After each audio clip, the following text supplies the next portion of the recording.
On se disait, oui, il y a plus de gens à gérer, on va se démerder. Mais en fait, pas du tout, c'est beaucoup plus complexe que ça. Tu te donnes à fond et on te le reproche. C'est ça le pire. On fait à peu près une dizaine de millions d'euros de CA en 6 ans, donc c'est plutôt une belle réussite. Si tu fais de l'entrepreneuriat pour devenir riche, mauvais game. Arrête de suite. La difficulté est dans avoir des compétences et l'appliquer à ce qu'on veut faire. Partir 3 mois en vacances, tu fais comment? Et on se rend compte de l'impact autour de soi qu'on a pu avoir. On a voulu rajouter de la qualité pour le client et cette qualité-là, elle a un coût d'un point de vue effort qui est beaucoup plus important. Bon les gars, merci beaucoup de nous recevoir, de me recevoir chez vous, à Brigade de Véro. Avec Vraiment plaisir. une belle... Tu fais croire que t'es jamais venu. Ouais, c'est ça exactement, c'est la première fois que je suis là, quoi. Franchement, très honnêtement, merci beaucoup parce qu'en tant qu'entrepreneur, c'est cool d'avoir d'autres entrepreneurs qui ouvrent sa boîte et qui racontent leur histoire. C'est toujours hyper enrichissant et ça aide tout le monde. Première question, est-ce que vous pouvez vous présenter et vous présenter un peu la boîte? Donc, je m'appelle Arthur Capon, je suis président de la Brigade de Véro. Ça fait donc 6 ans et un petit peu qu'on est dedans maintenant. Donc, on fait des box de plats pour les gens qui veulent perdre du poids. On cuisine toutes les semaines, on change les repas et les recettes toutes les semaines. Et Romain ici à côté je te laisse te présenter, c'est plus simple. C'est Romain, je suis aussi un des cofondateurs de la Brigade de Véro et je suis directeur général aujourd'hui. Voilà. Cool. On verra, on va se balader un peu dans la boîte et à un moment donné, on montrera les barquettes, le produit, ce que vous faites pour que les gens puissent comprendre concrètement ce que vous proposez. Qu'est-ce que vous avez réussi? C'est quoi la Brigade de Véro déjà, en quelques chiffres?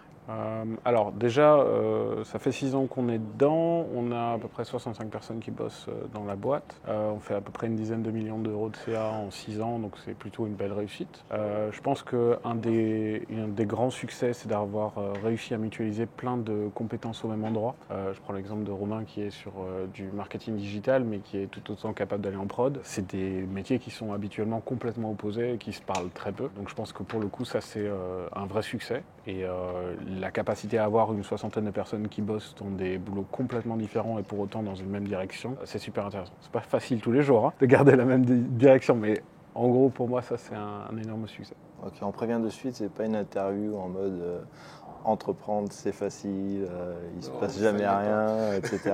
Donc merci. Pourquoi vous faites chier alors, si c'est pas facile? Oh putain, je sais pas. Pourquoi vous faites chier? Moi je sais. Moi, entreprendre, c'est une passion parce que je pense vraiment qu'on peut avoir un impact via les produits ou le service qu'on sort sur la société. Et c'est pour ça que je kiffe votre boîte. Parce que j'ai l'impression qu'il y a quand même un truc derrière ça. Alors, je sais pas si tu veux répondre ou pas, tu dis. Hein. Oui, non, bien sûr, mais moi, je compte aussi répondre à la première question. Mais... non, mais du coup, pour moi, ce qu'on a réussi de plus, c'est de changer la vie de gens, en fait. On a changé la vie déjà de 60 personnes, voire plus, parce qu'il y a beaucoup de gens qui sont passés par chez nous, pas que 60 personnes, mais qui ont trouvé, je pense, une boîte, peut-être pas les 60, mais une bonne partie en tout cas, ont trouvé une boîte différente, en tout cas dans laquelle ils se reconnaissaient plus à travailler, puisque chaque boîte a sa culture, chaque boîte est différente, et je pense qu'il y en a ici qui pensaient pas trouver une entreprise comme la nôtre. Et nous, on a créé une entreprise dans laquelle on aime venir chaque matin, qui a notre image. Donc ça, c'est la première chose. Et la deuxième chose, c'est les gens qui sont derrière, qui commandent, c'est les clients. Et en fait, qui avaient une solution avant qui leur convenait pas, en tout cas, pour perdre du poids. Et je pense qu'on a réussi à changer ça, surtout grâce à Véro, puisque c'est elle la première cliente, c'est elle qui a fait son régime pour elle au début. Et c'est elle qui a converti ses copines. Et c'était à nous, après, derrière, d'aller chercher d'autres copines de Véro et d'aller proposer ce service contrairement à d'autres services, on va dire, plus industriels, ou alors même des personnes qui n'avaient pas idée qu'ils pouvaient commander des repas de qualité pour perdre du poids ou pour se rééquilibrer. On leur a offert cette proposition-là, cette solution, avec du plaisir, du goût, de la gourmandise, accessible aussi. Et donc voilà, c'est ça qu'on a réussi pour moi. On a changé la vie de pas mal de gens, mine de rien. Et la nôtre aussi. Ouais. Cool. Pour le coup, cette dernière phrase résonne de ouf avec moi, et puis je sais pour Romain aussi, c'est que l'air de rien, si on regarde il y a 6 ans qui on était et maintenant, au-delà évidemment, quand tu démarres une boîte, il y a toujours des volontés d'argent, de succès, de plein de trucs, évidemment. Mais en fait, 6 ans plus tard, je sais pas ce que t'en penses, hein, mais j'ai l'impression que déjà, on a gagné en compétences, mais un truc de malade, et puis surtout, on découvre énormément de choses tout le temps. Aujourd'hui, si demain matin, la boîte n'était pas là comme ça, par un coup de baguette magique, au final, on se ferait vraiment chier. Parce qu'on a énormément de choses qu'on traite aujourd'hui, des sujets tellement différents tout le temps. On apprend des trucs, typiquement, le Lean, c'est un des premiers trucs qu'on apprend en ce moment, en tout cas pour ma part. C'est super intéressant d'aller dans cette direction-là, et je rejoins aussi Romain, il y a une notion, on l'oublie trop souvent, c'est le client et à quel point on l'a aidé. Je pense qu'à une époque, on faisait ça beaucoup, c'était des calculs estimatifs de combien de kilos on avait fait perdre aux gens, / à la planète, parce que ça se comptait en tonnes, quoi, ou en dizaines de tonnes, et ça, c'est un truc qui est complètement dingue. Et je pense que pour la petite anecdote, il y en a un qui m'a beaucoup plu, que j'avais fait à un moment donné, et qui avait marqué un peu, c'était, en gros, à un moment donné, on est passé de barquettes en plastique à barquettes en carton. C'est une anecdote précise, mais pour autant, c'est des barquettes qui coûtent beaucoup plus cher parce que c'est en carton, c'est un peu trendy, machin, tout ça. Mais la finalité, c'est qu'en termes d'économie de plastique, c'était monumental. Ça se comptait en dizaines de tonnes par mois, c'était fou. Et donc, en fait, il y a un vrai enjeu aussi purement autour de toi. Mais il y en a plein des histoires comme ça, les petits producteurs qui passent de leur 4L jusqu'au camion avec 5 employés derrière. Enfin, ce genre d'impact, en fait, tu t'en rends pas forcément compte, mais il y en a un. L'air de rien, il y a une certaine responsabilité, je pense, qui se crée petit à petit. Et nous-mêmes, on en a parlé plus d'une fois, c'est qu'on a des conversations comme ça de temps en temps quand on a le temps de boire un coup et de discuter en dirigeant, tu sais. Il y a cette conversation de... Au fond, on est beaucoup plus adulte qu'il y a 5-6 ans, forcément. Et on se rend compte de l'impact autour de soi qu'on a pu avoir. Je pense que, tu vois, en ce moment, il y a un gros trend sur les entreprises à impact qui font des gros changements et de l'impact autour de toi. Mais en fait, toutes les entreprises ont un impact. La différence, c'est est-ce que tu en parles, est-ce que tu le regardes, est-ce que tu essayes de le maximiser, etc. Mais pour nous, il y a un vrai truc là-dessus. Impact client, impact fournisseur, enfin, c'est partout, quoi. J'ai un stock de dingue, parce qu'à force de vous écouter ça, je stocke tous les trucs, et là tu dis merde, si je fais du lean, il faut surtout pas que je stocke trop, etc. Mais il y a quand même 3 trucs, parce que la première fois que je vous ai vu, il y a un an et demi, quoi. Donc, et il y a un truc qui m'a vraiment marqué, c'est on fait pas une boîte pour être riche. En fait, c'est justement ce que j'allais rebondir sur ça, c'est qu'en fait, si tu fais de l'entrepreneuriat pour devenir riche, arrête de suite. Mauvais game. C'est pas parce qu'il y a quelques entrepreneurs qui arrivent, etc. Mais c'est vrai que... Mais ce que j'aime beaucoup, c'est que vous, votre leitmotiv ou votre boussole, c'était pas la richesse, c'était autre chose. Et c'est ce que j'ai adoré chez vous quand je vous ai rencontré il y a 1 an et demi. Deuxième truc que j'aime beaucoup, c'est vrai qu'il y a un niveau de pression qui commence à monter. Ça, je l'ai vu moi aussi à mon niveau. Hein. C'est, attention, je deviens de plus en plus... responsable des emplois, responsable du changement de trajectoire de certains clients, mais je fais aussi vivre un tissu économique local, des partenaires, etc. Et ça aussi, c'est à la fois grisant, mais c'est à la fois, pas dire flippant, mais il y a un truc quand même qui se passe. C'est très statutaire en fait. Tu vois ? Puis il y a un enjeu avec le statut. C'est les deux en fait. C'est super cool parce que tu es dans ta boîte, il y a plein de choses qui se passent, il y a plein de gens qui sont positifs autour de toi, il y a plein d'interactions positives, tu rencontres plein de gens, etc. On parlait des déterminés ce matin, c'est le même délire. Au final, c'est super intéressant d'avoir ce statut-là, mais en parallèle, c'est une énorme pression de l'avoir. Ouais. Parce que si demain matin il s'arrête pour X raison, tu te retrouves à te dire « bah ouais, j'étais ». Mais au final, tu es devenu quelque chose, une entité aujourd'hui qui a des capacités de créer justement un écosystème autour de toi avec des impacts, etc. Et c'est ça qu'il faut réaliser. Mais c'est pas simple. Non, c'est pas simple. Qu'est-ce qui est dur dans votre business ? Je te laisse commencer ou je commence ? Ah, si tu veux, ouais, je peux commencer. Allez. Ce qui est dur dans notre business, enfin, je sais pas si c'est dans notre business. J'ai 2 questions. Qu'est-ce qui est dur dans votre business et qu'est-ce qui est dur dans votre rôle de dirigeant ? Ah, d'accord, parce que j'allais répondre à la deuxième. Je sais, c'est pour ça que je viens de te dire. Je te court-circuite.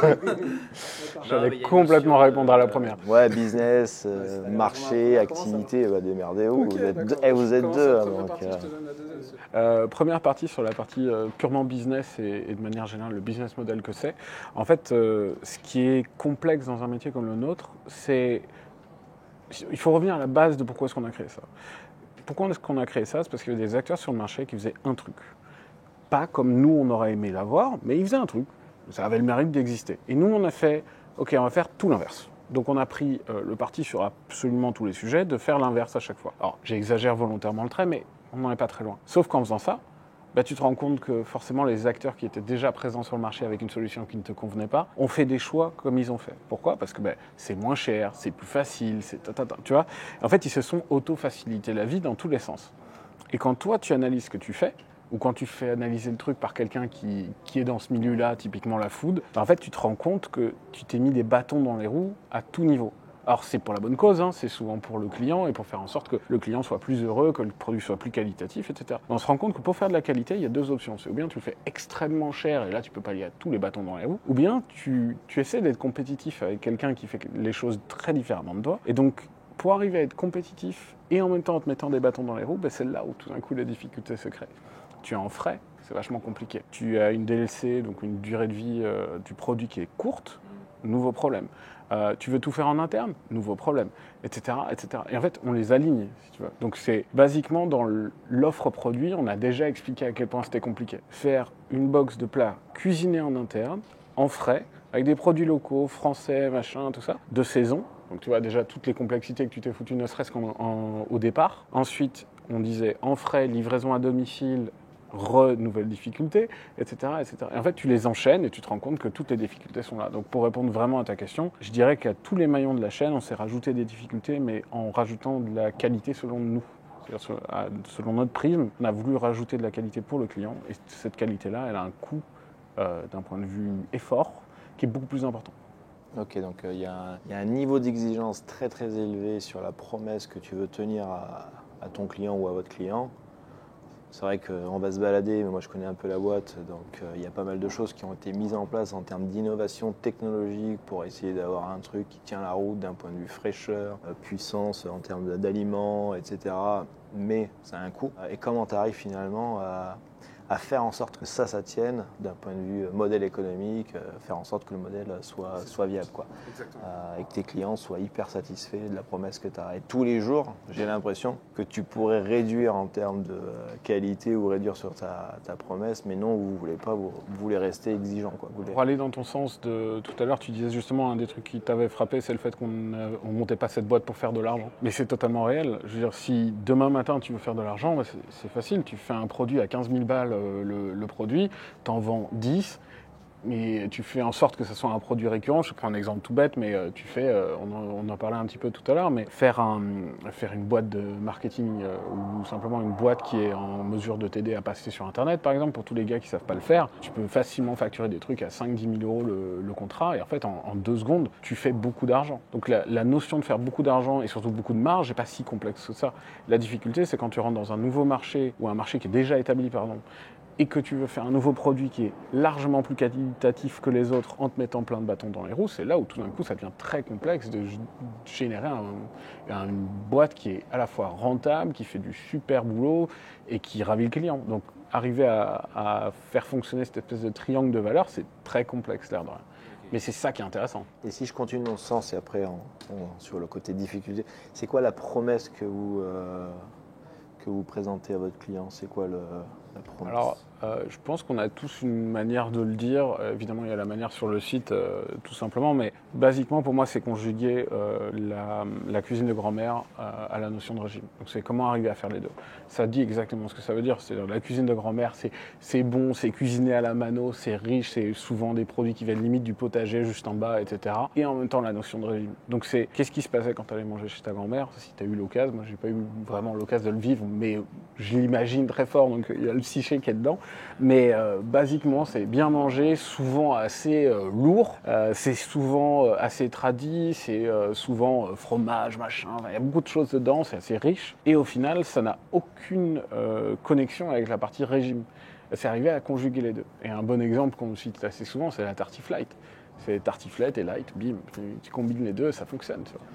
Et c'est génial, tu vois. Et cette notion-là, elle est incroyable. Typiquement, au début, quand on a vraiment lancé, on essayait de faire des burgers light, des hot dogs light. Alors, il y en a, c'était pas ouf, hein, mais on a tenté des trucs, tu vois. Et je pense que la notion de dire on prend des plats qui donnent envie, d'un point de vue plaisir, à quelqu'un qui serait pas du tout dans un régime, et de le transformer, c'est là où tu fais des étincelles. Cool. Tu es en phase avec cette promesse? Ouais.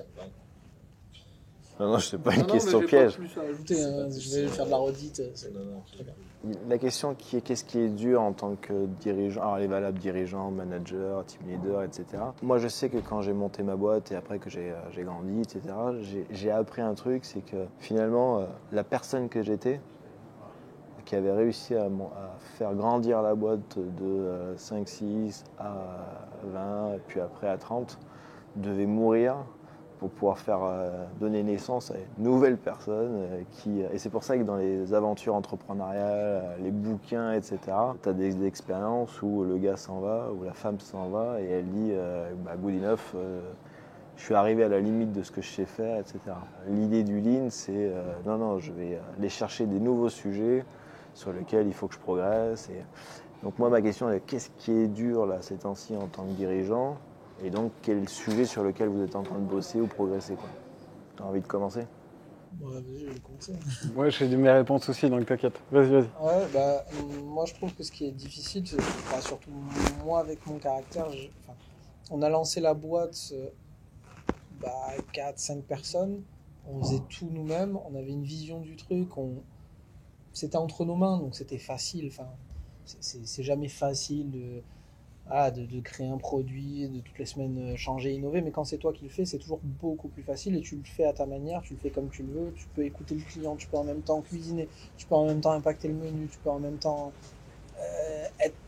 le dire sur le site, communiquer avec les gens, enfin, tu peux être à tous les maillons de la chaîne.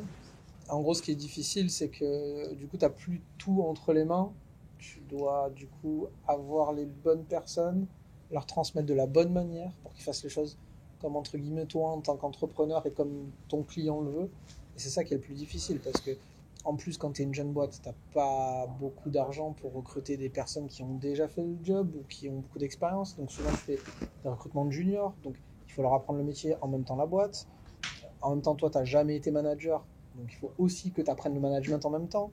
Et en fait tout ça, c'est ce qui crée le bordel entre que tu connais une fois que tu as passé 25-30 personnes. Hop, le 25-60, c'est un délire. C'est plus du tout la même boîte qu'au début. Enfin, et là, c'est le plus difficile parce que toi qui donnes tes tripes, c'est là où tu commences à prendre toutes les critiques en mode ouais, mais tu me dis quoi faire, ouais, mais je fais que jamais bien mon boulot, machin. Et c'est là où tu comprends qu'une boîte, en fait, c'est que des humains, en fait. Et c'est pas juste faire des trucs, c'est juste arriver à aligner tout l'ensemble pour que derrière le client il ait la même chose que quand tu étais à 3 clients. Et au final, c'est ça le plus difficile en tant que dirigeant, c'est que tu as envie de diriger, mais qu'à un moment, ça peut plus marcher juste diriger. Il faut arriver à aligner tout le monde, à rassembler tout le monde, à ce que les gens se sentent impliqués et soient à leur niveau dirigeant dans leur propre unité. Enfin, voilà, et c'est ça en fait qui est difficile. C'est plus... Je t'annonce de suite, il y a de grandes chances que ça, je te le pique.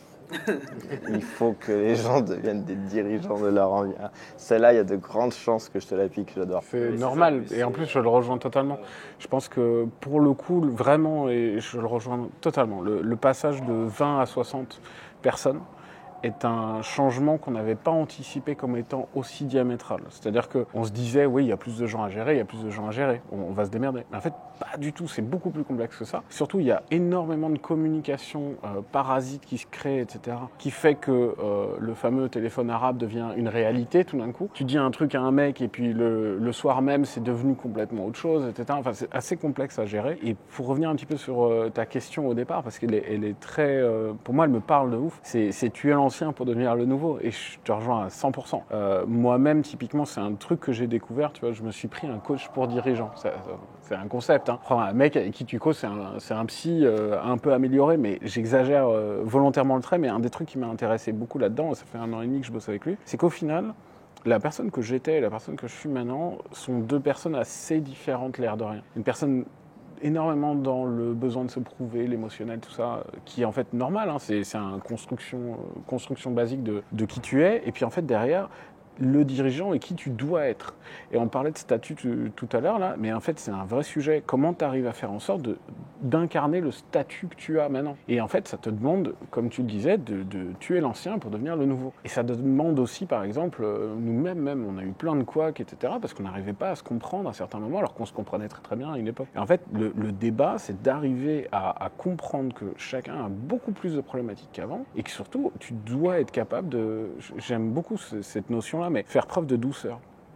C'est bizarre de se dire ça en tant que dirigeant, mais en vérité, il y a de ça, pour moi en tout cas. C'est-à-dire que si tu fais pas preuve de douceur envers toi-même et de tolérance envers toi-même, et pareil avec les autres, t'arrives jamais à t'en sortir. Parce que t'en attends de ouf des autres, qui en attendent de ouf de toi, ce qui fait qu'au final, tu te donnes à fond, mais pour X raison, ça marche pas, donc tu déçois l'autre, t'as l'impression que tu t'auto-déçois, et puis en fait, tu rentres dans un cercle vicieux où Enfin, ça marche pas, quoi. Et donc, pour arriver à te sortir de ça et devenir cette personne que tu dois être pour tout le monde, bah en fait, typiquement, j'y réfléchissais encore hier soir, c'est si on s'appelle la brigade de Véro, on est d'abord une brigade. Une brigade, c'est quoi? C'est une équipe. Arriver à incarner ce truc en montrant que l'objectif est de travailler en équipe, quand tu es 60, c'est beaucoup plus complexe de travailler en équipe. Parce qu'il y a des gens qui se croisent jamais. Enfin, je te prends l'exemple du mec qui est au déboîtage par rapport à la personne qui est au marketing, ils se parlent très peu. Pour autant, on est la brigade de Véro, une équipe qui devrait travailler ensemble, et l'un pour l'autre. Et arriver à recréer cette ambiance-là et arriver à l'incarner et la pousser, c'est pas si simple que ça. Donc tu dois arriver à devenir inspirant dans ta manière de t'exprimer, ta manière de te traiter et de traiter les autres. Et c'est pas si simple. Et en fait, tu as plein d'ambitions au départ quand tu démarres cette boîte. Tu veux être bienveillant, tu veux faire les choses différemment, machin, et c'est super. Et ça a des vrais impacts. Aujourd'hui, on est capable de dire qu'on a une culture d'entreprise qui est très forte, en partie parce qu'on a ces valeurs de base, tu vois, et qui sont des valeurs qu'on partage très fortement. Tu vois, la bienveillance, le fait d'aider les autres à progresser, à s'améliorer, etc. Mais en parallèle, tu dois aussi apprendre à devenir plus dur, plus carré, plus représentatif d'une vision. Et en fait, cette vision-là, et c'est là où j'étais justement ce matin avec les déterminés, un autre truc dont on parlait un petit peu, il y a deux typologies de personnes. Il y a vraiment ceux qui te proposent un plan, un business model, une boîte, n'importe, et tu les challenges un peu, ils font « Ah ouais, t'as peut-être raison ». Et il y a ceux qui font « Non, non, c'était comme ça que je veux le faire ». Et en fait, moi, j'admire ceux-là. Parce qu'avoir les baloches de pas changer ton opinion, ta vision, parce que tu considères que c'est la bonne dynamique et qu'il faut la pousser et qu'il faut l'incarner, je trouve ça dingue, je trouve ça génial. Et arriver à le garder, ce truc-là, ou à le recréer, à recréer cette émulation, c'est très difficile, mais si tu y arrives, c'est là où ça devient super intéressant. Parce que là, tu incarnes cette boîte. Donc un des challenges que vous avez, c'est comment faire en sorte que votre vision ou votre ambition finalement se traduise tous les jours de partout dans la boîte. Et s'imprègne dans le cerveau de tout le monde. Ça, c'est un challenge que vous avez qui est de plus en plus difficile depuis que vous êtes 60, etc. Que vous avez moins quand tu es à 20 et que tu es à tout le monde. Pourquoi on s'est rencontrés? Vous savez, moi, je suis qui je suis. Je suis passionné par l'entrepreneuriat. Ça fait 15 ans que j'étudie pas mal de modèles de boîtes, dont une qui s'appelle Toyota, le Lean. On s'est rencontrés il y a un an et demi, quoi. Pourquoi vous vous intéressez à cette démarche? Vous êtes d'accord que vous ne faites pas de bagnole, vous ne faites pas de voiture, donc qu'est-ce qui se passe? C'est quoi? Personnellement, moi, j'ai pas fait grand-chose. C'est surtout Robin qui a fait beaucoup. Donc, c'est plutôt à toi de répondre pour le coup. C'est quoi le déclic? En soi, c'est une personne dans la boîte qui m'en a parlé. Parce que moi, en soi, surtout en tant que directeur général, c'est là où c'est compliqué. Parce que je suis censé justement être celui qui arrive à transmettre, à faire appliquer dans les différents services, par les différents managers, grands managers, la vision de l'entreprise et le transmettre à toute la boîte. Qu'est-ce que le client veut, qu'est-ce que la vision de l'entreprise est. Et en fait, c'est super dur parce que si tu n'es pas tous les jours avec la production, le marketing, la finance, tous les services, les achats, etc., en fait, tu vois que ça dérape très vite. Même si tu mets des points, voilà, il ne faut pas que tu dépasses ce budget, il faut que tu aies 30% de légumes frais, de machin, etc., ça dérapera toujours si tu n'es pas derrière. Et en fait, moi, je me suis dit, ok, à un moment, on me reprochait de trop m'impliquer et de trop m'investir. Parce qu'en fait, c'était ma façon à moi de tenir le truc et de faire en sorte que justement tout le monde reste dans le même optique, d'être très proche de tout le monde, d'être très technique dans le terrain, de savoir faire tous les jobs, etc. Et en fait, je me suis dit à un moment, ça va pas être possible, je vais m'épuiser parce que les jobs se multiplient au fil de la personnalisation des offres, de ce que la boîte grandit. Et je me suis dit, ok, il faut que je trouve quelque chose et il faut que je puisse faire en sorte que les gars en dessous et toutes les équipes, elles soient impliquées, motivées pour cette boîte, pour le client, et que ça vienne de là, quoi. Que ça... Évidemment que nous, on doit impulser quelque chose, qu'on doit dynamiser, qu'on doit être là présent, mais je peux pas, moi, me dire ok, cette recette, je la fais mieux que le chef. Non, c'est pas possible. Un chef, il est censé être plus technique que moi en cuisine, mais en fait, c'est pas que la recette est moins bonne, c'est qu'en fait, ça correspond pas à ce que nous, on a imaginé. Et tout ça, arriver à l'imbriquer dans tous les métiers de la boîte, c'est hyper complexe. Et du coup, en lisant un petit peu ce que c'était Lean, en m'informant, je me suis dit que c'était une façon de divulguer de l'apprentissage et de faire en sorte que tout le monde participe à l'amélioration de la boîte et que, évidemment, même si nous on donne une direction, une vision, etc., au final, la boîte, elle est parce que les gens y donnent au quotidien et bougent au quotidien et pas que par des grandes réorganisations de production, des stratégies de prix, de marketing, etc. Ça, c'est la façade, mais en fait, c'est ce que les gens y font au quotidien. Et c'est pour ça que moi, j'étais très proche du terrain, tout le temps en prod, tout le temps, etc., etc. Et qu'en fait, ça peut pas tenir. Évidemment qu'en tant que dirigeant, il faut y être. Mais c'est nous qui portions toutes les améliorations. Et ça, c'était plus possible. Enfin, on peut pas, à un moment, on s'épuise, on n'est plus là où on nous demande d'être. Voilà. Donc tu peux pas faire ça à 100 personnes. À 60, c'est encore possible, je pense. Tu peux encore être... mais à 100, pour l'ambition qu'on a et pour la boîte qu'on a envie d'avoir, on peut pas à 100, 150 être tout le temps dans le micro, même si je suis convaincu qu'il faut pas le perdre. Ça peut pas être tout le temps. Voilà. Et donc ça, il faut qu'on arrive à transmettre et surtout que les gens s'impliquent et, comme je disais tout à l'heure, deviennent un peu dirigeants du secteur. Mais c'est un peu ça. Et donc du coup, en lisant un bouquin sur Lean, en m'informant, etc., je me suis dit que ça pouvait être la bonne approche et en discutant avec notamment un dirigeant qui a pratiqué, et puis en voyant quelques vidéos, etc., je me suis dit ok. Et puis en parlant avec l'équipe aussi, avec tous les gens autour de nous, on s'est dit ok, on a tous envie d'aller dans ce mode-là, dans ce modèle-là, et je pense qu'il n'y a pas de modèle parfait, en tout cas moi je ne pense pas qu'il y en ait, mais je pense que ça correspond à des profils, à des moments de boîte, à des types de boîtes. Et nous, on s'inclut dans cette démarche parce qu'on pense que c'est le type de boîte qu'on veut et que ça correspond beaucoup à l'équipe qu'on a. Ok, donc si je refais le fil, avant 20 jusqu'à 60, la boîte peut tenir finalement sur ses dirigeants. À un moment donné, le déclic, c'est je commence à m'essouffler. Je ne sais pas si c'est trop de stress ou trop de fatigue ou je suis partout, etc. Mais à un moment donné, je commence à m'essouffler. Je porte finalement la boîte en permanence. C'est surtout de la fatigue mentale, en fait. Fatigue mentale. C'est surtout les gens qui, en fait, tu te donnes à fond et on te le reproche. C'est ça le pire. Donc, c'est qu'en fait, tu fais tous les jours, on te dit arrête de tout faire.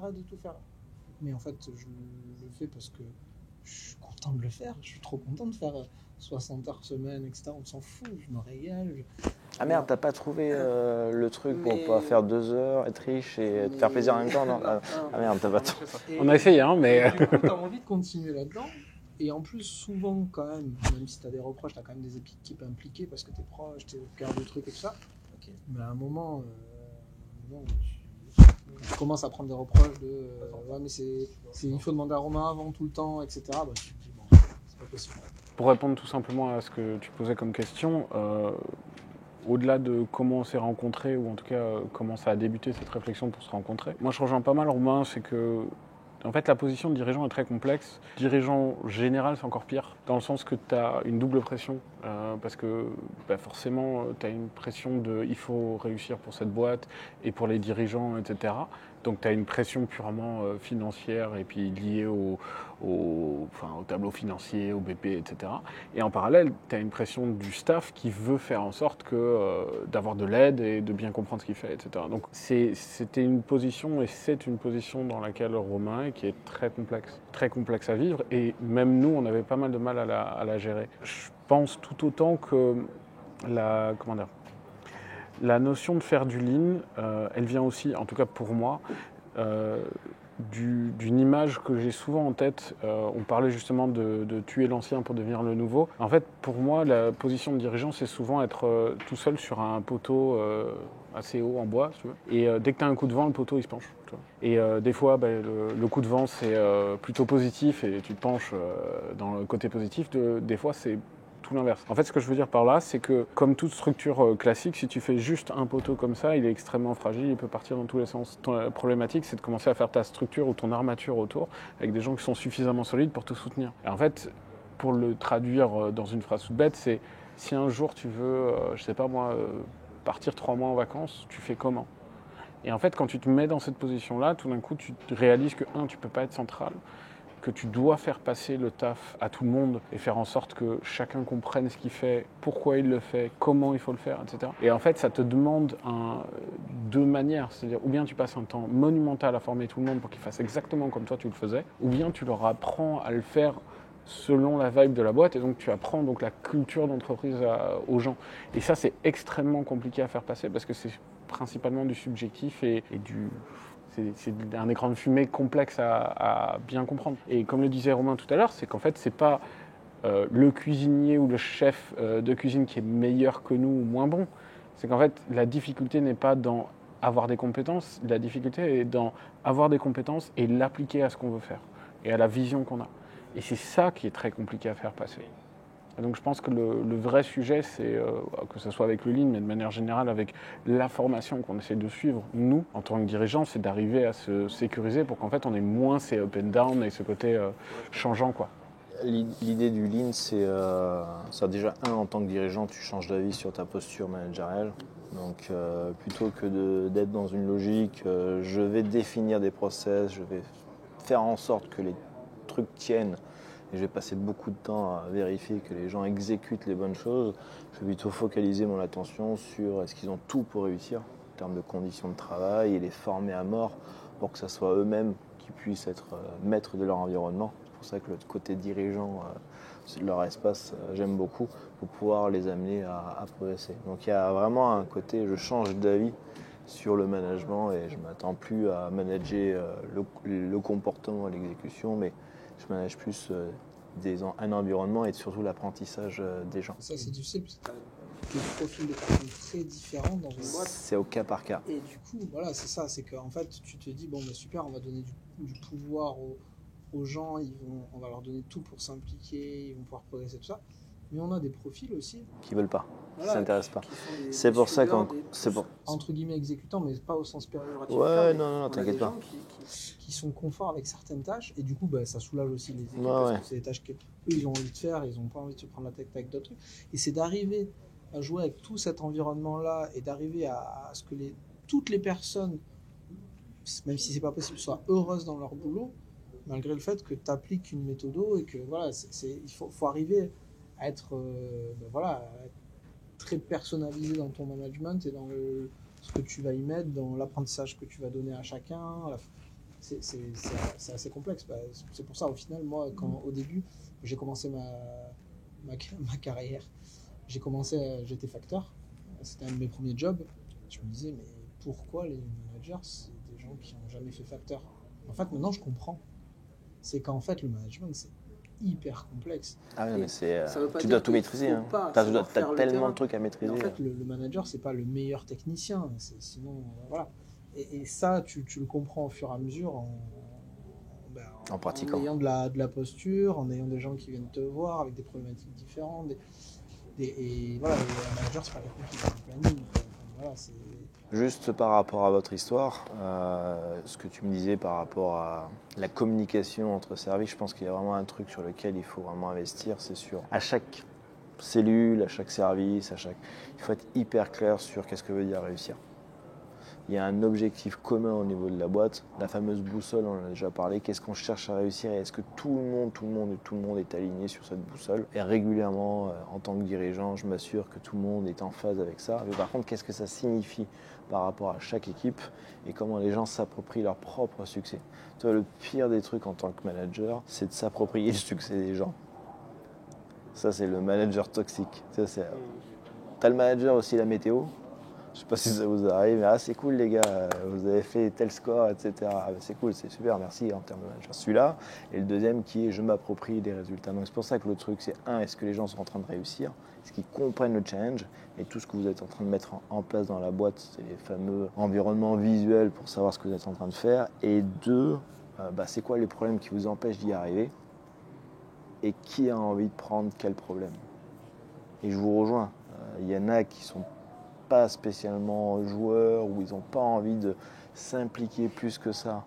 Mais encore, si vous en tant que manager, vous créez les conditions pour que tout se passe bien et qu'ils font leur taf, on va pas les emmerder.